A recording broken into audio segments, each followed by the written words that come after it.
So in this case, we are going to consider again another typical exam question, which is from our November 2022 exam, and that is paper 2. We managed to work with the paper 1 revision. So I just hope with our knowledge and understanding, it is now easier to attempt questions from paper 1, even from our paper 2.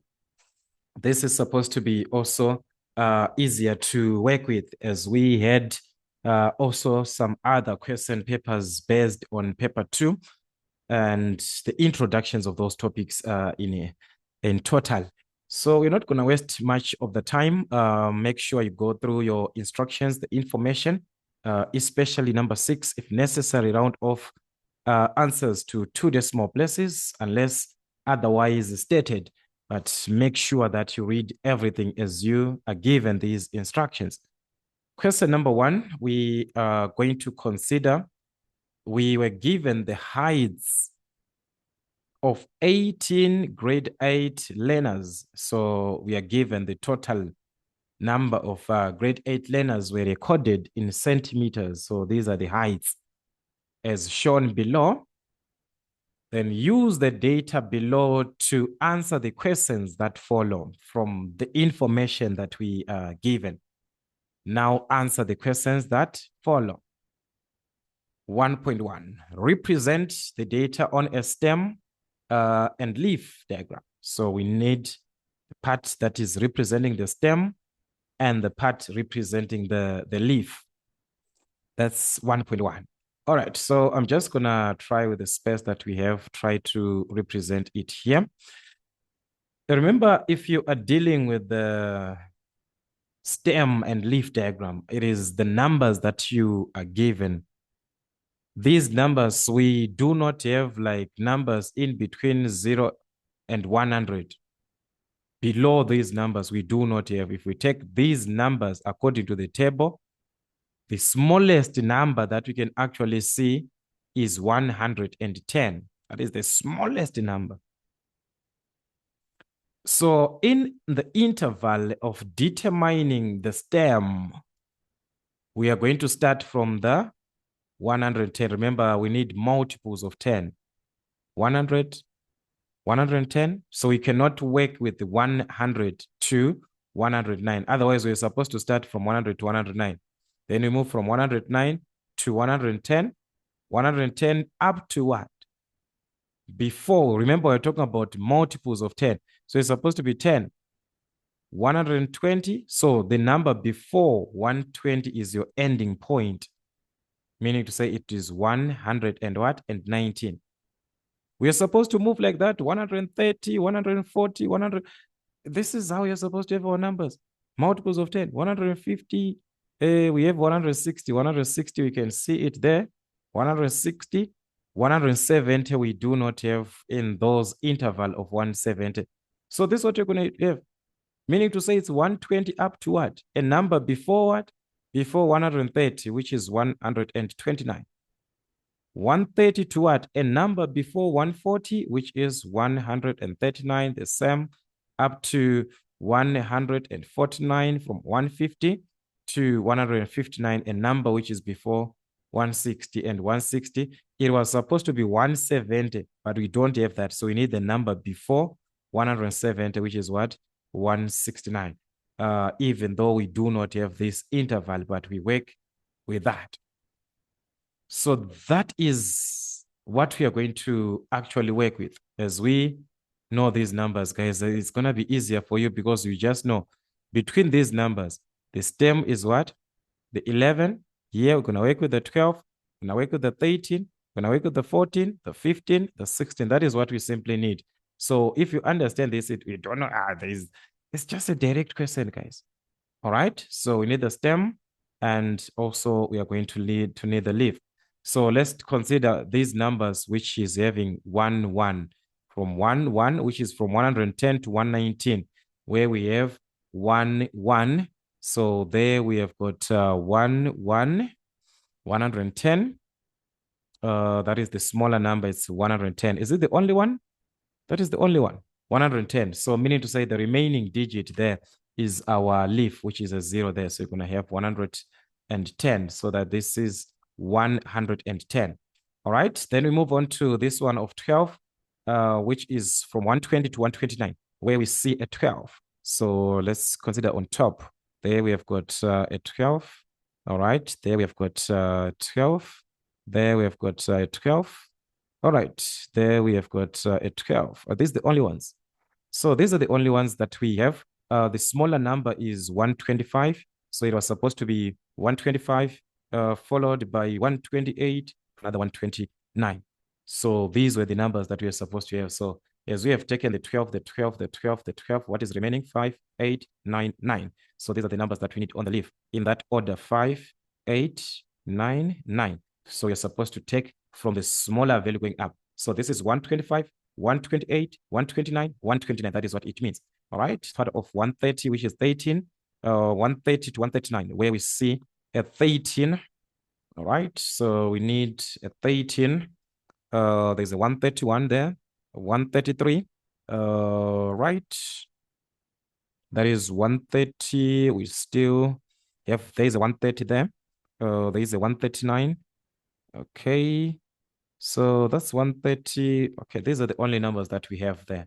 So if we are to look properly, if there's any other number, let's consider that in our revisions in between that interval that we are given there. But these are the numbers that I'm seeing there. So according to the order, the smaller one is 130, followed by what? 130, followed by 139. So meaning to say we need 0, 1, 3, 9. That's a 0, a 1, a 3, and a 9 in that order: 130, 131, 133, 139, and so on. So that is what you're going to simply have 40 to 149. So that's 1 4, the stem. Then we need what is remaining in this 140 interval. There is 1 4, 143. Okay, there's 1 4 there, 147, 142.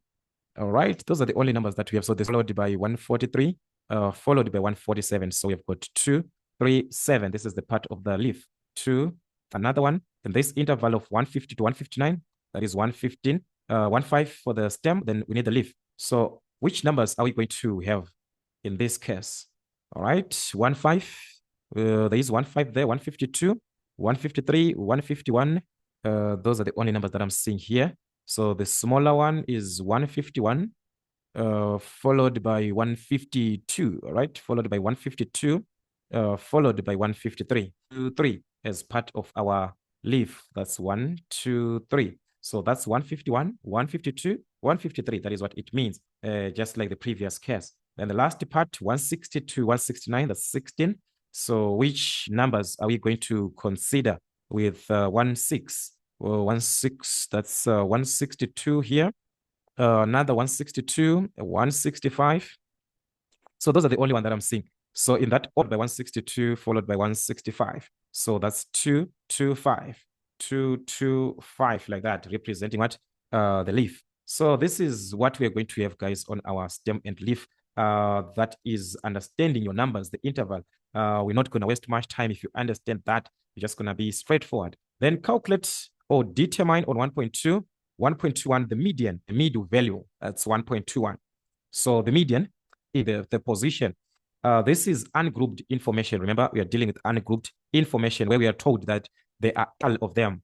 So the median position first, we do understand that n plus 1, where n is the total number that you're given. 18, grade 8, they're 18. So 18 plus 1, that is 19, and half of 19 was going to give us 9,5. That's a position, 9,5, 9,5 at this position that we are given, 9,5. So we have to count up to 9. That is 1, 2, 3, 4, 5, 6, 7, 8, 9. This is where we are having the 9th value. This is the 9th value. But this is not the 9th value, no. It is 9,5. So we are supposed to take also the next value also and divide by 2 because of this comma that we are seeing. So meaning to say the exact median is going to be the sum of this. This is 139, so it's 139. So that is 139 plus this 2 is for 142. The 14 followed by 2, 142. 2 divided by 2. Remember we talked about this on your previous question when you have a comma there. You take the digit at the 9th and the following one you divide by 2 whenever there's a comma like that. So that was going to give us 140,5. So that is the median value that we can have. All right, so considering this is the height, so it is centimeters. If you want to write the units, it's going to be 140,5 centimeters. Then we need the mode. So remember that the mode is the number that is appearing the most, meaning to say the number with the highest frequency, the most appearing number. That is the mode. The number that is appearing, this got what? The highest frequency. It is the most occurring number. Which number is occurring the most? We just need to check where the numbers are many. So if you're to consider this properly, you're going to see that there's a 9 and a 9 here. There is a 2 and a 2 here. These are appearing the same. This is appearing 2 times. This is appearing 2 times. So these numbers are appearing 2 times. So it's bimodal. There is 129, 129. It's repeating 2 times.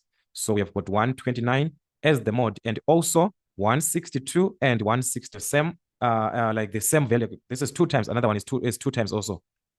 129 is appearing 2 times. 162 is also appearing 2 times. So the mode becomes that. If there was another one which is appearing more than this, we're going to take that one. But in this case, they are appearing the same. So those are the numbers representing our mode. Simply taken from the distribution, just like what we had on the median value. We must be careful on these quartiles, also the lower quartile and the upper quartile. So the lower quartile, we can call it Q1 of the distribution. 18, remember it's n plus 1. Where 18, we talked about these all numbers that we have there, 18 students. So that's 18 plus 1, which would give us 4,75. So meaning to say, Q1, which is representing the lower quartile, is found on the 4th value. But because of this comma, we're supposed to add to the next digit. So we need the 4th value, that is 1, 2, 3, 4. The 4th value, we add to the next value because of this comma that we're given. This is the 4th value, but we're supposed to also add to the next value. Is going to be what? 129 plus 129 over 2. So that's 129, give us 129. We saw a similar question like this in our November 2023 exam, but it was not on a stem and leaf diagram, but you see that it is same information. So we have Q1. The same thing with the upper quartile. We need its position first. What? The distribution, 18 plus 1, which is 19. So that was going to give us the position first, which is 14,25. Because of the decimal, we need the 14th because of that comma that we have. So we need to count up to 14. That is 1, 2, 3, 4, 5, 6, 7, 8, 9, 10, 11, 12, 13, 14. So 14 is at this value, but because of, so we are working with these two, 152 and 153 together. So the exact plus 153 as our upper quartile, which was going to give us 152,5. So like I said, these are centimeters. So you need the position first of that upper quartile. Then we take the lower quartile. Then from there, we locate our lower information that are in the mean on 1.24. So remember that when given this ungrouped information, the mean given by X bar like this is the sum. The sum, we add everything that we are seeing on our table. You add everything properly on your calculator. Add all the values that you are given there. Divide by n, the number of terms. How many learners? We've got 18 learners. So that was going to give us 140,61 to 2 decimal places on our calculator. So make sure that is going to be, we are working with n over the number of terms. On 2.1, we were given this information on question 2. The figures in the 30 people negotiating for a mortgage in a bank. Use the data below to answer the questions that follow. From this information, answer the questions which follow. Complete the frequency table on the diagram provided in your answer book. There is a tally and a frequency. So it is easier for you to work with the frequency first. Age intervals between 25, this one, 25, to what?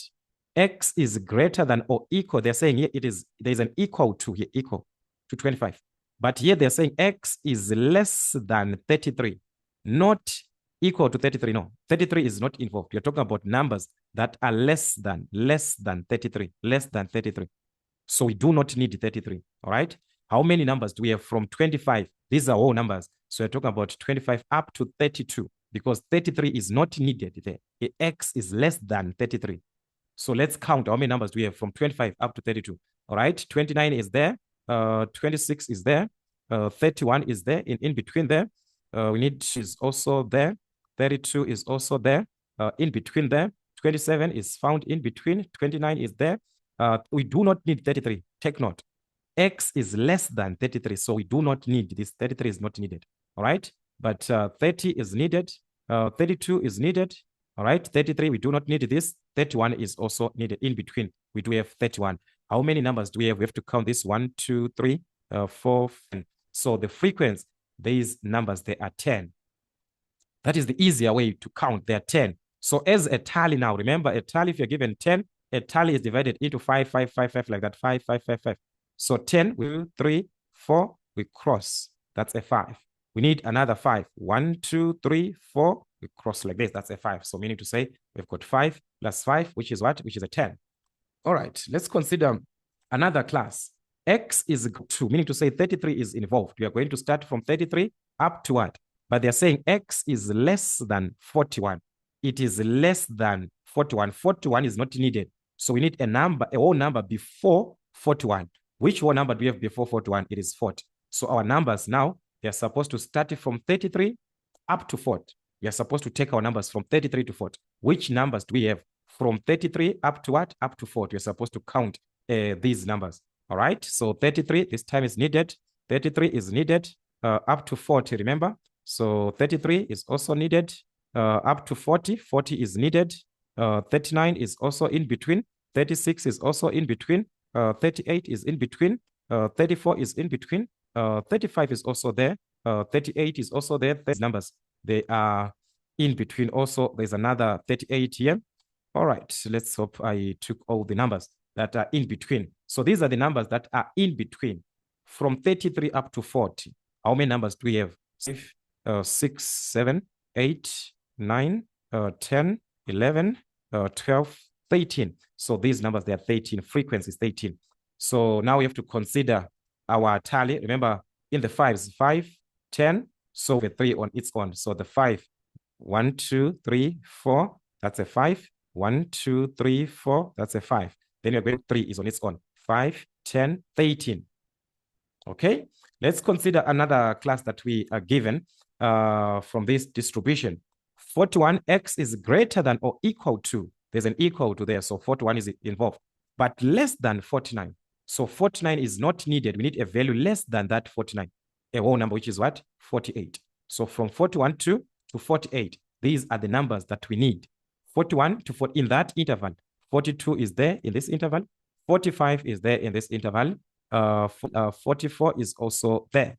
All right. These are the only ones that we have in this interval. How many? 1, 2, 3, 4. So there are only 4 numbers there. All right. So these ones, there are 4. So 4 is less than a 5. We cannot represent it this way. So just going to be 4 going up like this. All right. Then we consider the last one. X is greater than 49, greater than or equal to 49, but less than 57. So 49 is to be taken, which is 56. So from 49 to 56, 49 is there. 52 is found in between. 56 is also needed. So these are the only numbers that you can see, and they are 3. So they are 3, 3 like that. So thus, we have completed our frequency diagram. Then they gave us on 2.4, use the information from the frequency table to draw a histogram on the grid provided in the special answer booklet. So there was a special answer booklet which was to be given. That's where you were going to see was being indicated. But as we do understand, take a closer look. 25 to 33, that is 33 minus 25.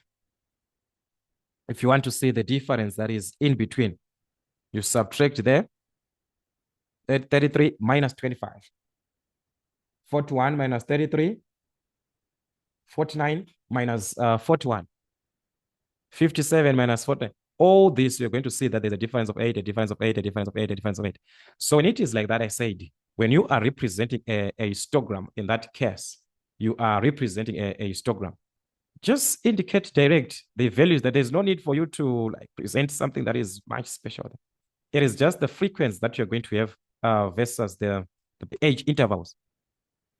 The age intervals. So according to that diagram, it was given a space of 20. So I'm just going to present like what you're going to have. I'm not going to have something exactly, but it was something like this. It was 20.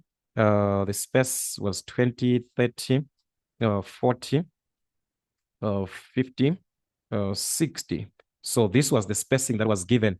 And in terms of the frequency, this is the part of the edge. So it was taken this way. And the part of the frequency here, it was taken from 0 going up. It was 0, 10, it was 10, 20, like that. So this was the part of the frequency. Simply assume where our values are going to be and where we're going to mark your values.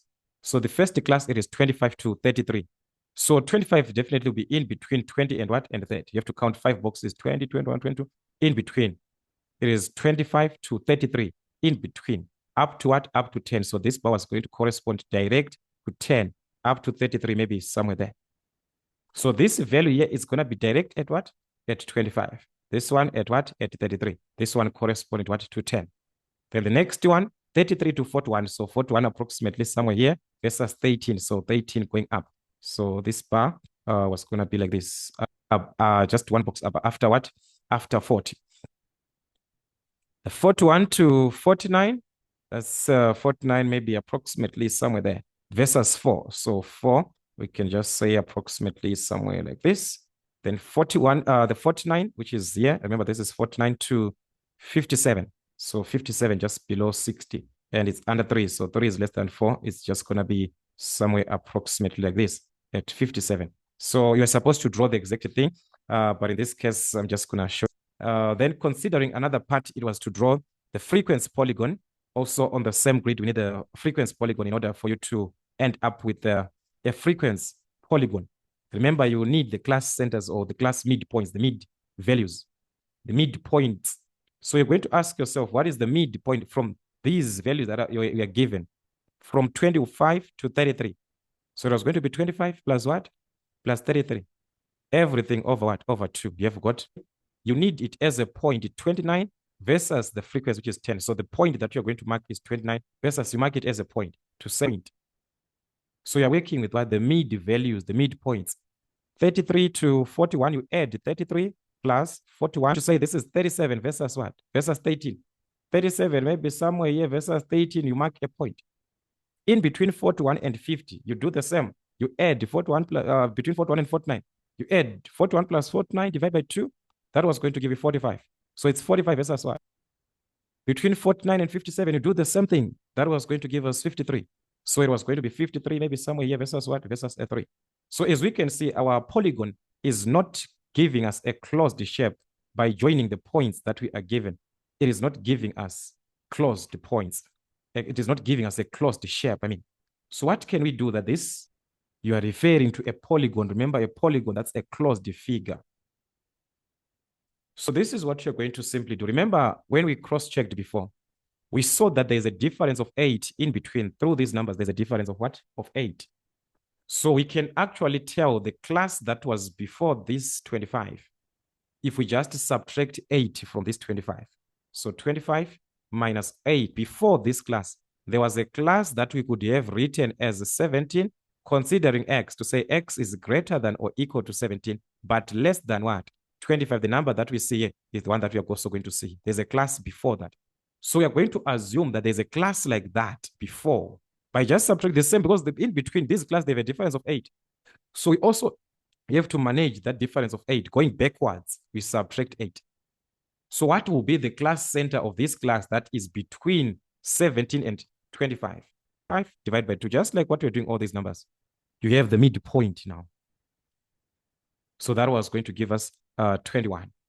But we do not have a frequency for that class. So it is going to correspond with a frequency of 0. So meaning to say we're going to have a point 21 versus 0 on our graph, so that the graph is at the ground. So it's another point to be, it's not part of your graph, but you're supposed to know this and add on your graph. So we need 21 versus 0, maybe somewhere there. So our graph is now taken from what? From the ground. Also, this graph is supposed to end on the ground, just like what we saw. It is supposed to end on the ground. We do not know where, but it's supposed to end on the ground. So what are we going to do? We work with the last class this time. The last class is what? 49 to 57. So we are going to 7. So x is greater than or equal to what? To 57. But less than what? We need the upper class for that class that we are going to have. Remember, there's a difference of 8. So this time you add 57 plus what? Plus 8. 65. So the class is taken from 57 to 65 with a frequency of what? Of 0. What we simply need from this class is the class center to say from 57 to 65. What is the 65 over what? Over 2. That was going to give us 61. So meaning to say we have a class center or a frequency of what? Versus a frequency of 0. That's 61 versus graph is now obtained from the ground. So if this is 60, let's say this is where we have 61 after 60. So this graph can now be taken to the ground. From this point, you join to the what? To the ground at the point where we have what? 61. So that is what it was going to be like at the end, a closed figure. So if you understand your graph, guys, you're not going to even waste much of your time. This, then, that. Just have to be direct. All right. Anyways, let us consider question number 3. In this diagram, we're given point A, point B, C are the vertices of a triangle, ABC.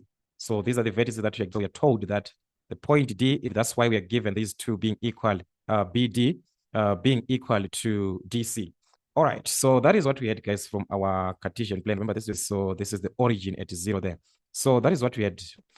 So the first question, it was 3.1 to determine the gradient of BC. The gradient of the line BC from B to C. So the gradient can be determined in that case. So you can even write it in short, M like this for gradient. So the gradient of BC, that's y2 minus y1 over x2 minus x1, the change in y over the change in x.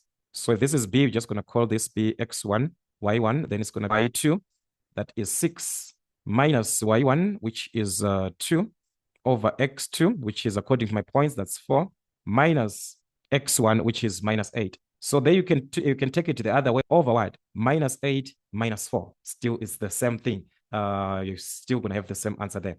So if you're to subtract 6 minus 2, that's give us a 12. So 4 over 12 is what? This is 1 over 3, not 1 over 4. So this is point was supposed to be 1 over 3, not 1 over 4. And this was going to affect. Then calculate the length of BC on another question, 3.2. From the distance formula, the length can be calculated. So that's 3.2. So the length of BC, remember our distance formula states that it's going to be x2 minus x1. So we're going to have y2 minus y1 squared. So that's it. We've got BC, the length of BC, which was going to be the square. So our x2, remember that's 4, and x1 is minus 8. So that was going to be minus, but it is having a negative already. So that is it, guys. We have to square our answer at the end. Plus y2 minus y1 squared. According to 2, so that's 6 minus 2 squared. So we're going to have 6 minus 2 squared. So that was going to give us the length of BC. You can even use your calculator at once, or you can just simplify this. Minus, that's a plus. So you're going to obtain this squared plus 6 minus 2, which is 4. So that was going to be 4 squared. So that's the length of BC. On your calculator was going to be 4. It's going to give you 12.65. That is the length of BC. So the length, you can just write units for that. All right. So for length formula. So in most cases, you're also given on your question paper at the end, the formulas. All right. So you have to just use that. Determine the value of K. So if you're to consider the point D, where we are told that D is the midpoint. So understanding that D is a midpoint and we have this point K that we are being given, we can simply use the midpoint concept. How did you find the midpoint? You're going to I values y1 plus y2 over 2. You're supposed to add what? The y value. So just focus on the y value plus y2 over 2. So that's it. So you're going to add y1 is 2 plus y2 there, which is 6, everything over 2. So that's the value of K. 6 plus 2. 2 plus 6, which is 8. Then divide by 2. That was going to give us the value of 4. So meaning to say K is equal to 4 in that case, with the midpoint concept. Then is AD and BC, is AD perpendicular to BC? It's a question. Are these two perpendicular, AD and BC? Show all your calculations on this part of BC. So they were working from a wrong value. So if you're working from a wrong value, definitely it was not going to give us the exact proof. Remember, we calculated before the gradient of BC. There was 1 over 3, this one that we just erased. And the question is asking you, it's a question, is this AD perpendicular to BC? It's a question that you're supposed to answer from the understanding that you have about perpendicular lines. If two lines are truly perpendicular, their gradients, the product of their gradients should give us a -1. The products of their gradients should give us a -1. So let's try and work with the gradients, because already we have the gradient of BC. We calculated this before. It is 1 over 3 already, because we do not have this. Remember, now we have got the point AD. So from the same formula, y, so you're going to find the gradient. So y2 minus y1, you can take 4 minus what? 4 minus 7. So that's 4 minus 7 over x2 minus x1 minus 2 minus minus 3. So that was going to be minus 2 minus minus 3 like this. All right, so simplifying this, it was going to give us a negative 3 on top, and this is going to give us a plus. Here we're going to obtain a plus. Means we've got minus 2 plus 3, which is a positive 1, AD, which is minus 3.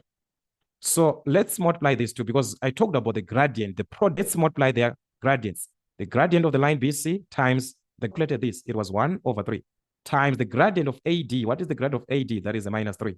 So truly these two lines are perpendicular. So like I said, if you check the memo, they made a mistake when calculating the gradient. To prove this, they did not get a minus 1, so they say they are not parallel. They are not perpendicular. No, these two lines, they are perpendicular. We can see that the product of these two lines, the product of their gradients gives us a negative 1. So therefore, BC or AD is perpendicular to what? Is perpendicular to the line BC, as we consider that the product of their gradients is what? Is a negative 1. If two lines are perpendicular, prove something. Then question number 4, we are given if x is equal to 66,4, y is 114,7 in the structure. So this is just a mere substitution to be made. Cos of x 114 together. Going to, on your calculator, guys, simplify this down. Minus 0,9. If you can avoid those decimals, just fix your calculator to 2 decimal places. That can be easier. Okay, so let me just try and show this part that I'm just explaining. So this is your calculator. So as we can see, cos of 181, 1 like this, it is giving us this decimal minus 0, and they told us to 2 decimal places. So fix your calculator, that's shift, go to the setup, you fix on number 6, you press 6 there, then 2 to 2 decimal places. So it's going to give you minus 1,00. So it is already rounded off to 2 decimal places. So that was the idea of our question. The other part that we are given, this is 260 concept. With your calculator being fixed to 2 decimal places, it was going to give us 1,83 direct. So that was going to give us 1,83. Then you move on to the cosec of x. Remember, cosec means in of x. So if it is 1 over sine of x, it's x, 66,4 degrees. With your calculator fixed to 2 decimal places, you're going to obtain 1,09 to 2 decimal places, just like that. So that is how these questions are given. And on question 4.2, you're given to simplify or to determine the value of theta with an instruction that has changed correct to 1 decimal place. So the first one, given the sine is equal to 1. So remember that we need sine of the angle sine. So this one is not part of theta. Remove it. We can take it to the other side of the equation. It becomes a minus there. It was a positive, remember. So meaning to say the sine of theta will be, that means the sine of theta is equal to 1 minus 0,38. That is the difference. All right, so that was going to give us 0,62. 0,62. So to find theta, the angle here, it's assigned on your calculator like this. All right, remember they say to 1 decimal place. So we need to fix our calculator first to 1 decimal place. So let's fix our calculator, shift, go to the setup. All right, go to the setup, fix, that's number 6. Then we change to 1 decimal place. So you press 1 this time. All right. So when I'm saying arcsine, this is shift sign like this, arcsine of 0,62 arcsine, that value arcsine 0,62. All right. So that was going to give you a value which is already rounded off to 1 decimal place. Remember, we fixed to 1 decimal place. So it was going to give us 33,8. So this is the 38,3 to 1 decimal place as we are given our instruction to 1 decimal place. So just like that. 2, 2. That's 2 cot of 2 theta. Need a single trig there. The one that we can simplify, as we can see on our calculator, we do not have cot. On our calculator, there's a tan. So let's first divide by 2. By 2 here, it's going to be cot equal to 3 over 2. Remember, cot, it represents 1 over tan. So if it is 2 theta is equal to 3 over 2. Take note. It has changed. It was a cot. Now it's a tan, 1 over a tan. So how do we find a tan? We can simply divide. So tan 2 theta is equal to, we also divide the 2 over, we interchange. So it's 2 over 3. Or you can cross multiply, then you make theta is equal to 1 times 2, which is 2. Then you divide by 3 both sides. So tan 2 theta is equal to what? 2 over 3. 2 theta, this one, it represents the angle. It represents the angle, that one. It represents the angle. So you are going to find 2 theta, which is equal to arctan, because there's a tan. For you to write it here, it will be arctan, as we saw on our calculator. It will be arctan. So working with our calculator being fixed to one decimal place like this, we need arctan. Shift tan, that is arctan. Shift tan, that's arctan. This network of mine is just affecting me. I don't know if my voice projection is going to be fine because of this network. So that is arctan 2 over 3. It is because my calculator is fixed to one decimal place. But there are so many values there. Remember, there are so many values that we are going to have. So these values, all of them divide by 2 like that. It was going to give us 16,8 at the end as our theta, because it is 2 theta by dividing by 2. So it was going to give you what? 16,8. So take note there, the calculator is giving you one decimal because you fixed it to one decimal place. But there are so many digits that have another value that you don't expect to be having when you are having it exactly as one decimal place. So you round off to the one decimal place there on your final answer if you understand it that way. If you do not understand that way, guys, you can even round off at any stage, previous stage, you round off like that. The other one of a cos, 2 cos, that is 4.23. That is 2 cos of is equal to 1,71. So just like the previous case, guys, we ought to have a single trig, part of a cos. So take note of these two. Means 3 theta minus 60 degrees is equal to 1,71 divided by 2. You divide by 2, it was going to be 0,8. Cos is still there. That's 0,855 like this. So in order for you to have this angle now, 3 theta minus this one, this part, which represents the x, equal to arc cos. If you take the cos there, it will be 855 on your calculator. This is how you're going to have it. Because of this value, so it was going to be something like 31,2 degrees. You take the minus 60 on that other side, it becomes a plus there. We add 60 degrees here. It was going to 3 by 3. That's up to one decimal place. So we just have to try by all means simplify our values stage by stage, just like that. You can have your values, guys, as we can see. Let's try to work as much questions as we can, do as much question papers now. It is time for more question papers, more revisions of question papers to understand what you have started given. As we can see, the sign of theta, we are already given the number 4 over 5 is a positive, guys. And tan theta is less than 0. Numbers that are less than 0, we're talking about -1, what? They are negative. We are talking of what? A negative value. So tan is negative according to how we are given there. So the question is, determine with the aid of the diagram. That is where this part plays a role. Because they want you to use a diagram without using the calculator. Find tan of theta. So you're already told that tan of theta there is a negative. So which quadrant do we have? Remember, from your old students, tech calculus can be understood by much better. The cast. It tells us that sine is positive where? Sine is positive in the first quadrant for all. Sine here is positive. And also tan is positive here. So we cannot use it because they are saying tan is negative. We cannot take this quadrant. We cannot take this quadrant because here tan is positive, but tan is supposed to be negative. We cannot take this negative. Sine is negative, but our sine is what? Our sine is positive. So which quadrant are we going to have? The second quadrant. In the second quadrant, it's for sine. Sine is positive there. Meaning to say, what about tan if sine is positive? Tan is negative. So this is the only quadrant that matches what we are given, the second quadrant, where sine is positive and tan is what? And tan is negative. So we're going to have our solution in the what? In the second quadrant. So in the second quadrant, our triangle is going to be like this. That is the diagram they want you to have. So it was going to end up in the what? In the second quadrant. That is where it satisfies all these conditions that we are given. So let us just insert our values. So this is theta. So from the ratio of sine, SOHCAHTOA. So sine is what? Opposite over hypotenuse. According to this theta, this is your opposite. This is your hypotenuse. So the opposite is what? Opposite, which is what? Which is 5. So we need to find this other side, which is our adjacent. So how do we find this other side? We are going to use our that it's a right angled triangle. Remember, right angled at what? At 4. So we need to calculate the x value. So remember, hypotenuse squared is equal to x squared plus y squared. Our hypotenuse is already given that we need to calculate. Remember, that's an x value that we are not given there. The y value is given, that is a 4, and this on top. That's a positive. Is equal to x squared plus 16. So take this to that 9, which is equal to x squared. So if 9 is equal to x squared, what about x? Simply introduce the minus 3. So there's a plus or a minus, plus or minus. But consider our x, this side, the negative side, to the left side, it's a negative region. So the x region, if it was this side on the positive, we're going to use x being positive 3. So you're going to use all this, you calculate your value of x. All right. So we have this information. We saw our x graphs. So from there, we can answer our question 5.21. What is the ratio for tan? Tan is opposite over adjacent. Opposite is what? It's 4 over the adjacent, which is what? The same, we can write this as minus 4 over 3 like this. We can just write our negative there. All right, so that is it.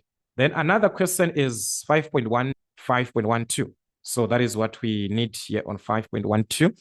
So we are given this as 2 cos squared theta minus 1. So what is the ratio for cos? Adjacent over the hypotenuse. So it's simply adjacent over the hypotenuse, but we are supposed to square that. Part of cos adjacent, what is our adjacent? Minus 3 over the hypotenuse, which is 5. We square this, then we subtract a minus 1. Guys, there we can use our calculator. What they do not want is just you just substitute your values, then you just use the calculator. No. At this stage, you can use a calculator at this stage. There's just 1 mark for that answer now. All right. So that was going to give us negative. Here, simplify on 5.2. You were given to simplify. They don't want you to just simplify everything. Even if you use the calculator, no one is going to know everything there on your calculator. No.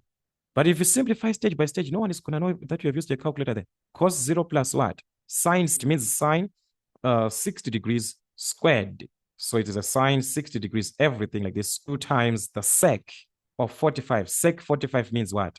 Remember from our special angles, yes, we can find that, but sec it's 1 over cos.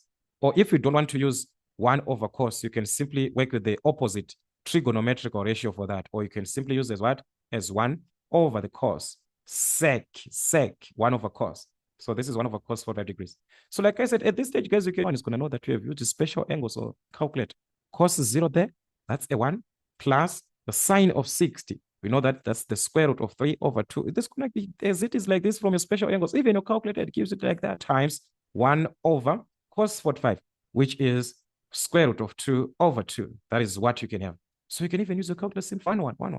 So that's 1 plus the square root of 3 squared is going to be 3 over 2 squared, which is 4. So that's 3 over 4. Then in this case, we are going to have plus. We have got 1 over the inverse concept. 1 over x, the inverse of a number. So you're going to obtain the inverse of this number that you're given. So just invert this number. So it will be 2 over the square root of 2. The reciprocal, the inverse, the reciprocal of this. So you can cancel the square root of 2 and the square root of 2. This is over 1. So this is numerator to the denominator. It can cancel. So you remain 4 plus what? You're going to remain here with a 2. 1 times 2, which is 2. So adding the whole numbers, 2 plus 1, that's a 3. So you're going to equal to, you've got the whole number there, which is 3. And the 3/4 that are remaining aside. So you could have simplified it that way. All right. Then on another information we are given in the diagram below, we are given a person is standing 8 meters away from point B, that is 30 meters as we are given. Point A and point B are on the same horizontal plane. Then the angle of elevation of the first the story window at point C.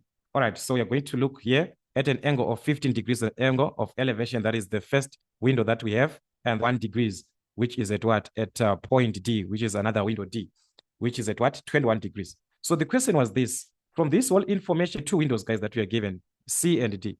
So we need the distance in between there. So looking into this question, it was going to be difficult for us to find this because we've got 2 angles there. But what can we do?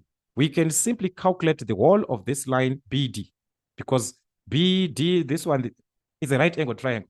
Then we BC, this part here is a right angle triangle also. Triangle. Remember, they share the common point, which is B.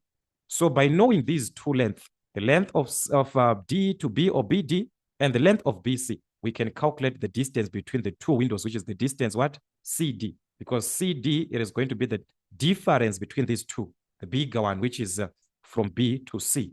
So we just need these values. So how can we determine the length of BD? That is the question now. So in this case, you're going to see that BD, the bigger triangle, the whole triangle as it is. So the bigger triangle, the angle that is affecting our bigger triangle is this one, the whole angle of take it from, that's right angle at B. Remember, this is D. This is B and this is A. So the angle is BAD, this one, the 21. That is the angle that is inside 21 degrees. AB we are given from A to B. It does not change for these two triangles. It is also a common length. So what is going to be the length BD, the length BD? We can simply use our trigonometric ratios. According to 21 degrees, this side BD is what? It is our opposite. What about AB? This is the adjacent. Which ratio uses opposite and adjacent at the same time? Of our your soccer tour concept. Which ratio are we going to consider where we have opposite and adjacent, opposite and adjacent? That is for tan. So meaning to say the tan of 21 degrees is equal to the opposite, which is BD. BD, this is the same as over 1. So you can simply cross multiply in that case. 1 times BD, that is BD is equal to 30, as the length of BD. So 30, 21 degrees to, now you have to go back to the normal degree of accuracy to 2 decimal places. So BD was going to give us 11,52 meters. Remember, these are in meters. So we have the length from 52 meters. We do the same calculation this time of what? Of BC. What is affecting BC? Which angle is affecting BC? The part of BC here is this triangle.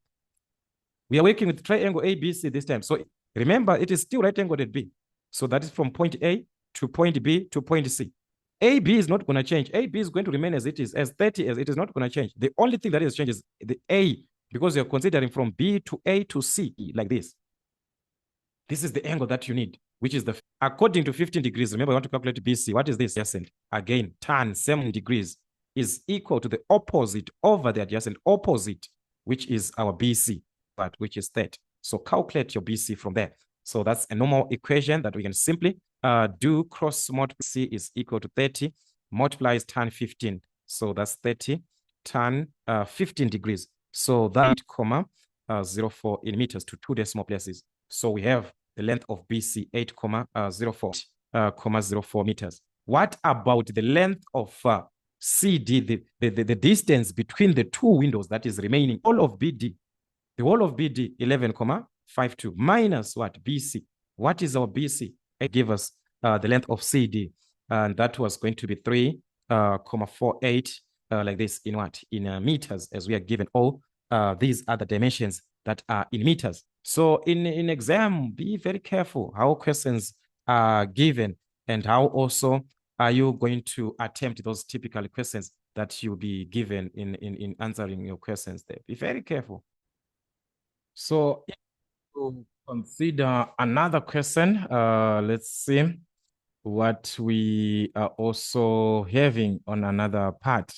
So guys, this will be just repetition of questions. If you see, question number 6, we are given the graphs f of x, which is a sine x, and also gx, which is equal to the cos of x plus 1 from 0 to 360 degrees. So as we can see, the graph of f of x, this one, it is a normal graph of sine that we are used to. Remember, 90 versus 1, 180, 270 versus minus. This is a normal graph of sine that we are given. So this is A. The maximum value is actually corresponding to that one. So it's just going to be 1 there. This one is direct, guys. All right. There is nothing. Okay, do they want this? Yes, they want this value of A. 6.1, write down the value of A.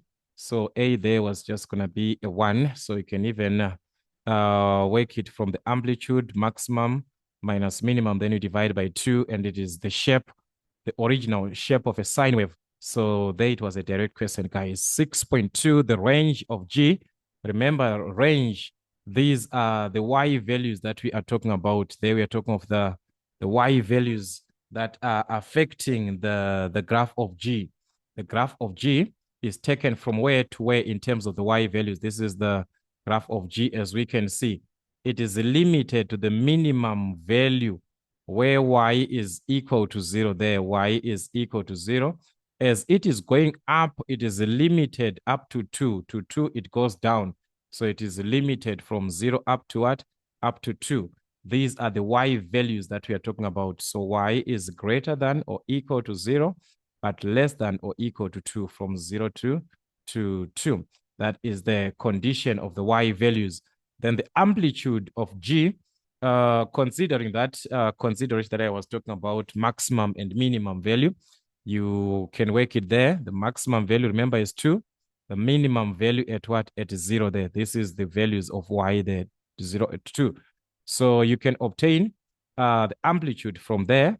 Remember, that's the maximum, which is 2, minus the minimum over 2. So that was going to give us a 1. So the maximum minus minimum over 2. For which values of x will f of x be greater than 0? Be greater than gx, sorry. F of x is greater than or equal to gx. That is what you're given. So for this graph to be bigger than this, it must be on top of what? It must be on top of what? Of gx. So we need a condition on this graph that we are given where f of x is on top of gx. This is our f of x. Remember, this is our f. We need where it is found. Where is it found? So you're going to notice in between this interval, f is on top from here, from the 90 degrees up to 180 degrees. In between these points, from this 90 degrees to 180 degrees, as you can see, G is the one that is on top. Here, from 180 up to 360, we can see that G is the one that is on top. F is here, in within this interval, in within 90 and what? 180. Remember, they want the X values, so you refer to the X values. So meaning to say, considering the values of X, we are going to take from 90 to 180. So you can say X is greater than or equal to 90 degrees, but it is less because there's an equal to, remember there, but it is less from 90 to 180. X is going to be 30 degrees, where X is representing all the real values in between there. Then 6.5, for which values of X will gx minus f of x be equals of x, where we find a difference between the two graphs, gx minus f positive 2. Meaning to say, if you take gx, you subtract a value of f of x, you must get a 2. So that way, it simply means gx is supposed to be on top of. So this is how your graph. You just look at it in the graph, guys. You can see that gx here is on top, all right? There's a difference of what? From 0 to 2. There's a difference of 2.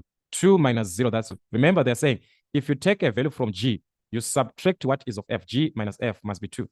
So meaning to say at 0 degrees there, that is the value of x. You move on to another part. As you can see here, they're equal. Here they're equal. There's nothing on top. Where there's a difference of 2, we can see here there are 2 boxes here. There's a difference of 2. So the value of g is what? The value of g is 1. Okay? Minus the value of f. What is the value of f on this graph? The value of f corresponding there is minus 1. So if we subtract, that's what? That's a 2. As you can see, we're getting a difference of 2. So what angle do we have? What is the value of x there? 270 degrees. We can see also from our graph here, there's a difference of 2 here from this up to 0 there. There's a difference of 2 minus the value of y on what? On f. What is the value of y there? There is 0. So that's 2 minus, which is 2. So you can see that there's a difference of 2 at what? At 360 degrees. So these are the values of x that you want at 60 degrees. Where there's a difference of 2, when we subtract what is of what, we must get a difference of what? Of 2. So we saw that the angles that will satisfy the values of x there is going to be 0 degrees. So x can be 0 degrees, or x is equal to 0 degrees, or x, and we also saw 360 degrees. So that's 3. All right, so that was a straightforward graph as you are given it. Then f is reflected in the x-axis. Dealing with functions, it is given as, all right, so write down the equation of the new graph. The new graph is what? Is h. So h, the x-axis, it is minus what is being reflected is what? It's f of x. So it's minus f of x, which is minus f. That is the equation. So meaning to say hx is equal to minus f of x across about the x-axis. So it's f of x. What is the graph? That represents f of x. X. 1 sine x, guys, is same as what? The graph there is the graph of minus that function. So we are simply going to substitute our f of x into the what? Into the graph. What is our f of x? So that's minus what? Sine x. So we see, guys, that these questions are just a repetition now. So question number 7, this one I want you to check under measurement. I worked with this question as it is under measurement exam questions. Check measurement. That must be exam 3. Measurement exam number 3. All right, exam number 3 under mid-zone African motives. Check that. So it is also a similar, but check under the videos, under the playlist of measurement, you're going to see exam 3, the one that is written exam 3. You can even see this shape under the thumbnail. We can see that I worked this question as it is. So I'm not going to waste much time, guys. As you can see, I never thought it was going to be more than this time. I thought it's 1 hour will be done. All right. Anyways, let's see. On question number 8, we were given a parallelogram. PQRS. So this is a parallelogram as we are given. Remember the properties of a parallelogram, that the opposite sides are parallel and equal. So it means PQ is going to be parallel to QR. But already we are given this indication also of the parallel line. You can just use 3 here. All right, 3 like that. Then here we're going to use 4 like that to show that the opposite sides are parallel and they're also equal. So we're also given this other information that we are having, that PW, this line, this is PW, this one, bisect PS. To bisect is to divide into 2 equal parts. So these 2 angles are equal. P1 is equal to P2. So this is X, this is also X. We are told that. Then SW, according to this, SW bisects PSR. This line SW, it bisects PSR. So equal. So if this is Y, it means S2 is also equal to Y. That is what we have. Then you're also given PW is parallel to, and also this part of PT and WS being parallel also. With this information, they are saying, prove that X plus Y is 90 degrees. Prove that. All right, so what can we do where we have X and Y? We can see that X and Y is found. There's X here, there is Y there. So that is where we have X and Y. So what can we use actually? We can simply consider that, because remember, this is a parallelogram as we have told before. And we said PQ is parallel to SR. So if you're going to take a closer look, the co-interior angles, they add up to 180 degrees. So this angle P and the angle S, they add up to 180 degrees. These are co-interior angles, all right? So if we were to consider that, yes, it was going to give us 180 degrees. These are what? Co-interior angles, all right? Since these 2 lines are parallel from the properties of a parallelogram, PQ is parallel to what? Is parallel to SR or RS. These 2 lines are parallel. So these are co-interior angles, all right? So meaning to say there's something that we need from angle P. Remember I said P2 is X, but we're supposed to write it. We're told that because of the bisector that we are given. So in order for us to have the whole of angle P, we are going to need P angle P2, which is equal to X. For that line bisector, let's say as we were given.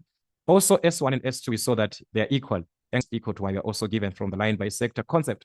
So taking this P plus S, what is angle P? Angle P is a combination of X, P1 plus P2. Remember, they're the same. So X plus X. We move on to angle S. Angle S is a combination of S1 and S1 plus S2. It is supposed to give us 180 as we wrote about these co-interior angles. So let's, X plus Y is an expression. So we're supposed to find an expression, solve for X plus Y. Okay, these are like terms. X plus X, that's 2Y, is equal to 180 degrees. As we can see, 182 is the highest common factor. X plus Y is equal to what? 180 divided by 2, that's 90 degrees. So wherever we see X and Y, guys, that's a 90 degrees. That's what we are saying. That's what this information is simply telling us.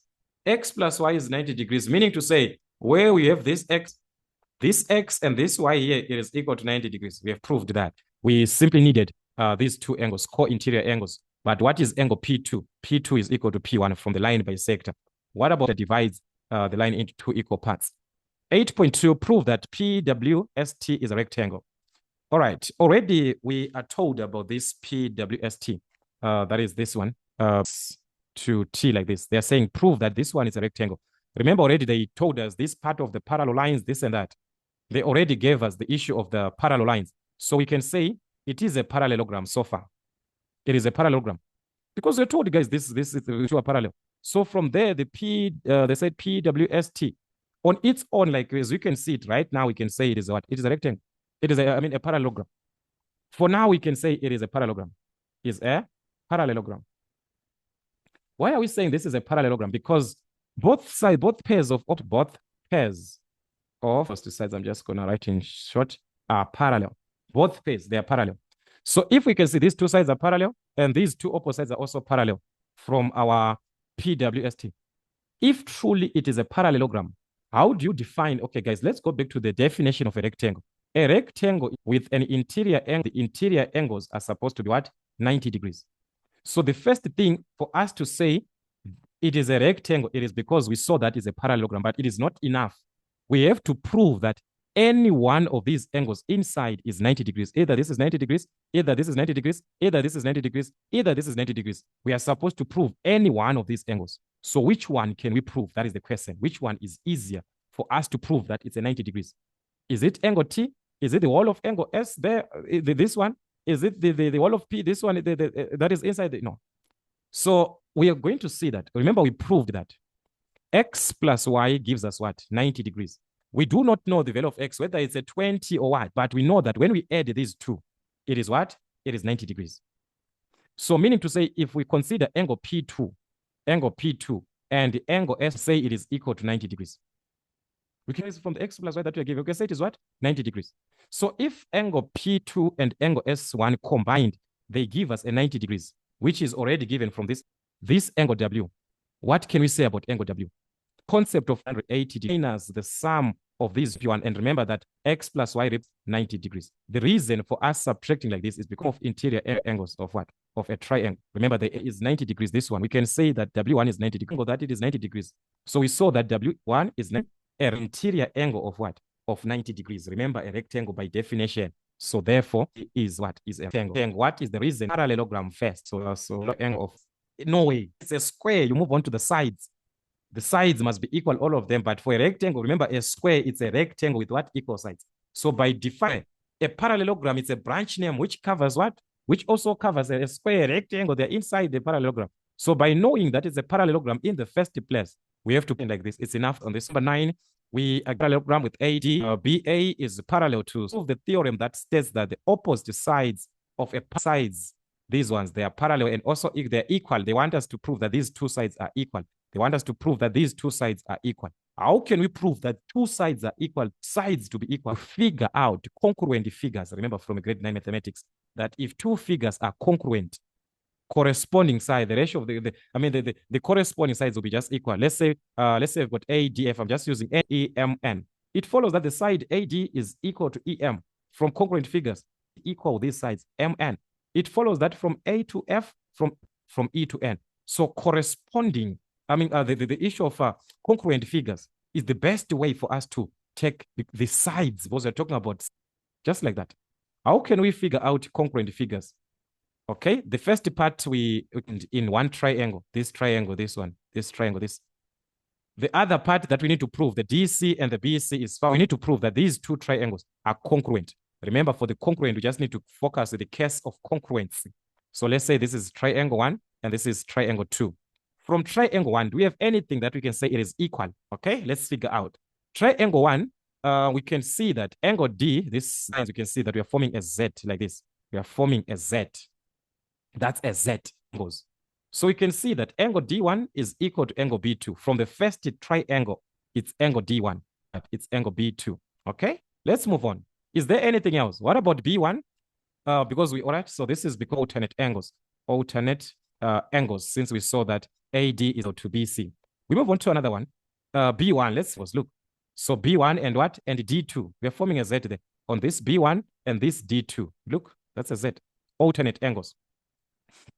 So from the first triangle, the angle is B1. The second triangle, so this is first triangle, this is second triangle. On the second triangle, the angle that is equal there is what? Is D2. These are equal angles. But this time it is not because of AD and BC that are parallel. BC, AB and DC. Since these two are parallel, AB is parallel to DC or CD. That's why. And then angle, if we consider there is a common side, BD, this line, BD, angle, they share the same side, BD. So BD is a common side. So meaning to say, therefore, we can say the triangle, depending on the way that you're going to take your triangle now, we can take it as triangle DAB is congruent to the same way that we took DAB. So which way B? So it's going to be BCD. This is the way that we are going to take it. So it will be BCD. That's a triangle there. So triangle DAB is congruent to B, congruent. It must follow that from the corresponding sides, they are supposed to be the same. Corresponding sides, DA must be equal. DA must be equal to BC. Automatically, AB must be equal to CD. Automatically, DB must be equal to B. We say DB here. DB must be equal to BD, which is when you said it's a common side. What about this other one? Because we want to prove what? What do we want to prove? We want to prove about opposite. DA opposite to BC. DA, this is our DA, this is our BC. They are equal, which is exactly what we have here. We move on to ACD. Are they opposite sides? Yes, they're opposite sides. And we're saying they're what here? They're equal. So truly, these are equal. Those are opposite sides, we saw. And they are being what? Equal. So the reason why we are corresponding sides of what? Congruent triangles. Let's network you see there.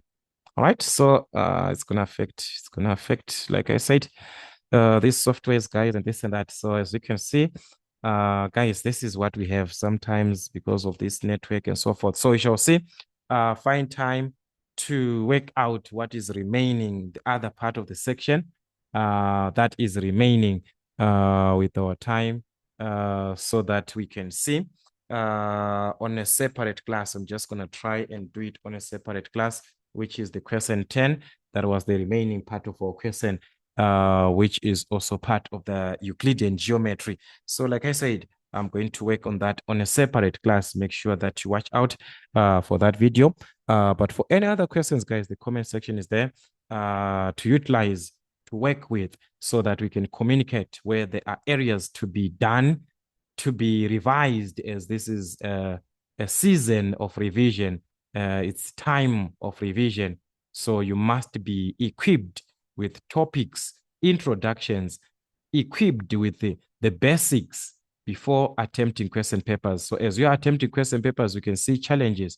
Let's talk about that so that we can work on those as subtopics, which we can use to our advantage as we are revising for the exams that are ahead of time. So this is what we had, guys, from MedZone African Motives. Till we meet again.